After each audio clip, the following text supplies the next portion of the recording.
नागपुरात शटर फोडी आणि वाहन चोरीचा थरार. शहरात धुमाकूळ घालणाऱ्या टोळीचा अखेर पर्दाफाश. एक नाही दोन नाही तर तब्बल 5 गुन्हे उघड आणि पोलिसांच्या हाती लागले चोरीचे वाहन आणि मुद्देमाल.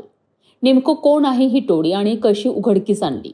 नागपूर शहरात वाढत्या शटर फोडी आणि वाहन चोरीच्या घटनांमध्ये गुन्हे शाखा युनिट क्रमांक 3 ने मोठी यशस्वी कारवाई केली आहे. या कारवाईत पोलिसांनी 2 शटर फोडी, 3 वाहन चोरी असे एकूण 5 गुन्हे उघडकीस आणले आहेत. हे गुन्हे कळमनाव, कोतवाली, नंदनवन, यशोधरानगर, जरीपटका या विविध पोलीस ठाण्यात दाखल होते.